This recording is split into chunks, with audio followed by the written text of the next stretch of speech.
Hi everyone, welcome back to Crim Conversations. Today I'm joined by Trudy Tabor, and I hope that you will be inspired by her story as much as I was. So welcome, Trudy. Thank you. I'm so glad that you decided to join us today. I know your story came to us through our website, and I heard your story and about really how you changed your life, your health behaviors, and started running. And I thought, you're just an inspiration to other people, and I'd love to have, a conversation with you about what that journey's been like for you. So tell us a little bit about your story. So I was a smoker, and I did this for 30 years. And I tried to quit a couple times, but it's like any addiction, it was very difficult. And so I was nearing my 50th birthday, and it was becoming more and more unacceptable in public places, no more in restaurants or bars, or there was just so many places that I couldn't smoke other than outside. And always liked to work out. As I told you, I would smoke on my way to the gym and in the car on the way home. It wasn't until someone mentioned the training program I was 49. It was the summer before I turned 50, and they mentioned the Crim training program. So I was intrigued, and I said I would try it, and I joined, and that was it. So how many years have you been in the training program, or how long have you been participating? Gosh, I want to say over 10. Mm-hmm. Yeah, and now being a leader, I've been involved in the leader for 5 or 6 of that. Yeah. So once you got started running, did you get kind of hooked on running? And I think maybe you did a marathon. Yes, on my 50th birthday, on the day. Yes, yeah, I did. So talk about that experience. So it was, you go from some unhealthy behaviors to, I'm going to do a marathon on my 50th birthday. What's that like? Well, a 5K led to a 10K, which led to a half marathon. And then some friends said that they were going to Charlottesville, Virginia to do a marathon on April 9th. And I said, wow, that is my 50th birthday. That sounds kind of cool to do that. Never again have I signed up for a marathon without checking elevation, because Charlottesville, Virginia is very hilly. So I did, and I did it, and the rest is history. I was thinking on my way here that I have slowed down considerably on my racing, but I just did a marathon like 3 weeks ago. So, I mean, that was number 6.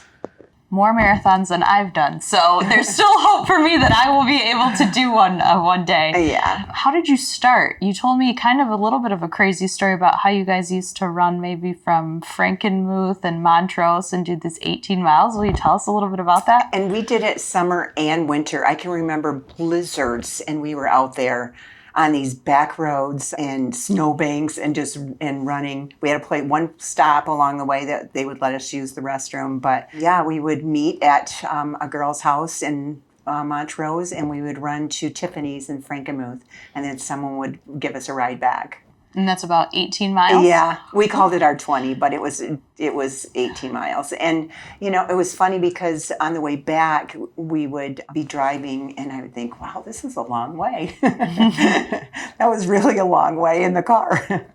What has motivated you to keep going? When you started, is there something that keeps you motivated to continue running or continue the healthy lifestyle? I think it's the people. The friends. I've made so many friends, and it's a sense of community with all these people, and we're constantly sending each other texts and emails about another race. There's always another race, mm-hmm. and it's just fun. It's fun. Yeah. So I seriously went from one addiction to another. Mm-hmm. And so you not only have been running for a long time now, but then running has led into some other activities that are healthy. So what kind of other physical activity are you into? We're doing biking, my husband and I both. We joined the Greater Flint Athletic Club, and we're involved in every Thursday night there's a gravel road ride from Linden County Park. It was 17 miles, but she just added on a new route, so now it's 22.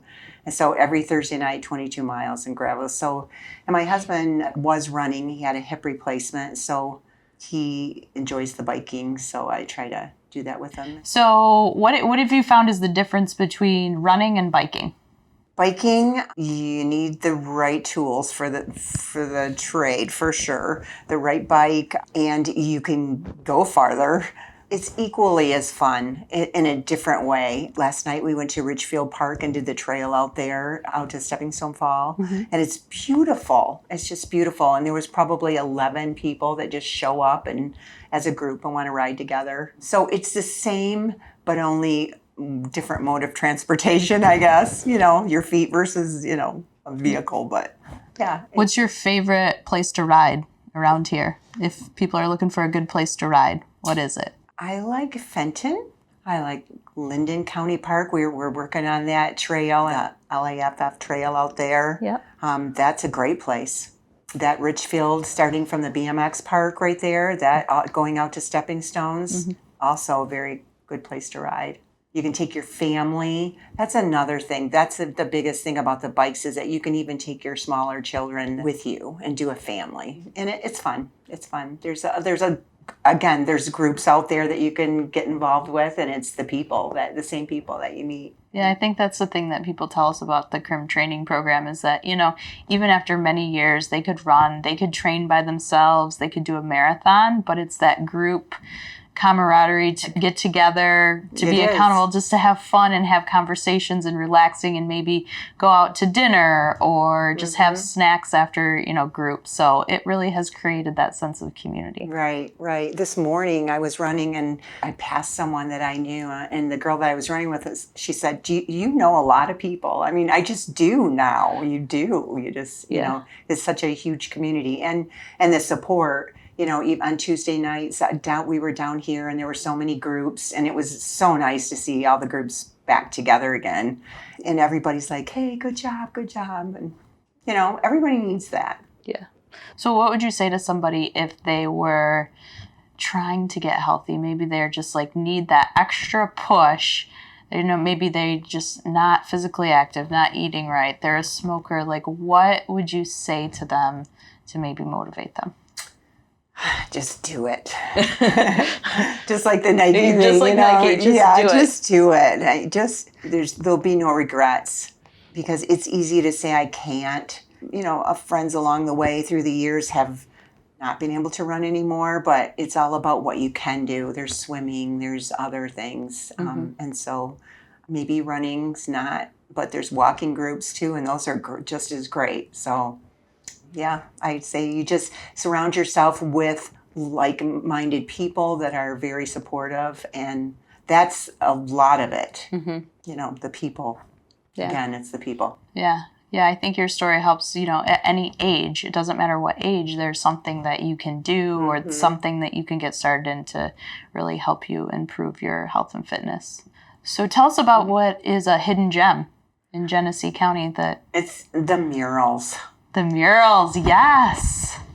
We had the opportunity to do a tour with Katie Yellow, and we only did about 10 or 12 that day, but just the backstories, and they're just so awesome. So many talented people, and they're everywhere. I couldn't get on 69 East because of the construction, so I went down Saginaw Street, and they're even going south on Saginaw Street, so they're not just outside in downtown. We love them. They're all so beautiful, and they just bring, all sorts of visual arts, to, I think, our running community, because we're in Crim Training, we're running all over the city of Flint, all over Genesee County, really. Yeah. And to have, kind of art brought into that whole experience has been really amazing. I can't tell you how many photos. We stop and we'll get group photos in front of them and share them on Facebook, and so that's a great one. What do you think about when you hear the word Crim? What's the first thing you think of? Community. It's the people. Again, it's the people. Well, thank you, Trudy, for joining me today. It's been really great having a conversation with you, and I appreciate your willingness to come and share it with us, and I look forward to seeing you on the bricks this year. Okay, thank you.